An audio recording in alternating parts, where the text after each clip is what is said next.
But on the other side, they've got to guard against a major letdown because they hit them right in the gut with that one. And now you start to question yourself a little bit when you give up a touchdown on the opening drive. Here's Bosher to kick it away.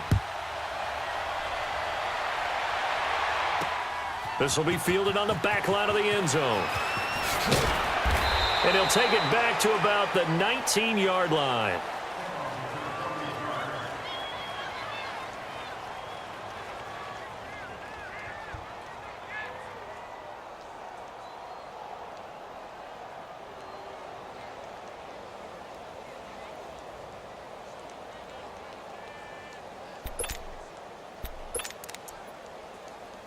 Watson will bring up the Texans here, 1st and 10 at their own 19-yard line.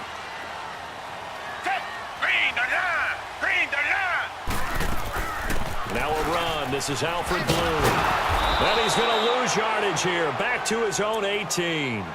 It's a loss of a yard there, and now 2nd down.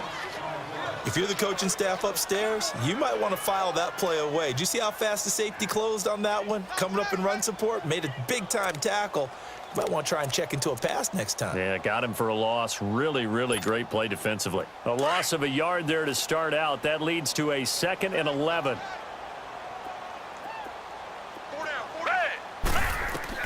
On 2nd down, here's Watson. Don't look at Thomas, wide open. And he'll be corralled well upfield right around the 40-yard line. A good pickup there at 22.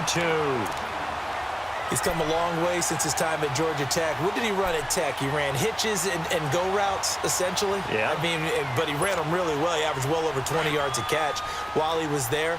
And he still creates downfield in the NFL. That big body and that willingness to go catch the football.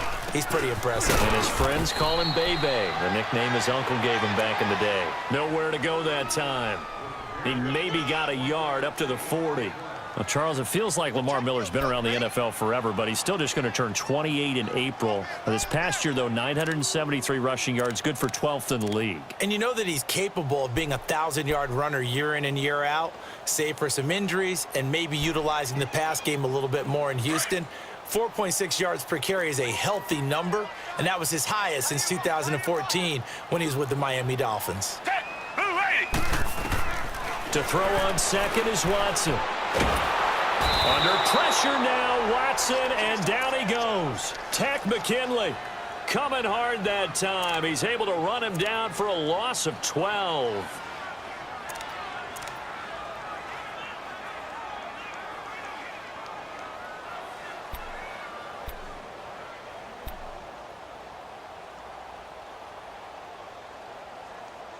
Gonna need something special here on 3rd and long. After that sack, what does Watson have in his arsenal? Check. From the gun, here's Watson. He's gonna look deep down the field. And that one incomplete. Had some position but couldn't hold on, and it brings up 4th down. Well, that certainly looked like something that they discussed all week in practice getting ready for this one. Take the big shot right out of the gate. At worst, you'll open up the defense a little bit, loosen them up, have them back on their heels. But fortunately, he's able to recover his own fumble, or that could have been trouble. I know there's no magnet in the ball, but sometimes for the punt returner, after such a scramble, it sort of feels that way, doesn't it? He has it, he loses it, somehow the ball finds its way back to him. Atone for his sin, and you know he's taking a deep sigh of relief right now. For the Falcons, Charles, we talked all year about the injuries that they had in 2018, and you kind of touched on it earlier, too. It's hard to get around them, though, when you look back at this past year. So they go to 7-9, and I know that that's not what they wanted, but with all the injuries, is that okay? It would be if you didn't think you were going to the Super Bowl. You know, if you didn't think you had a chance at that, and they did going into the season. But when you lose your starting safeties in Ricardo Allen and Keanu Neal, your middle linebacker Deion Jones for a long stretch of time, you end up starting 1-4. Then in the second half of the season, you have a 5-game losing streak. 7-9 is actually better than I thought that they were finishing because of those 2 long losing streaks. Alongside Charles Davis, Brandon Gaudin, it's the Falcons in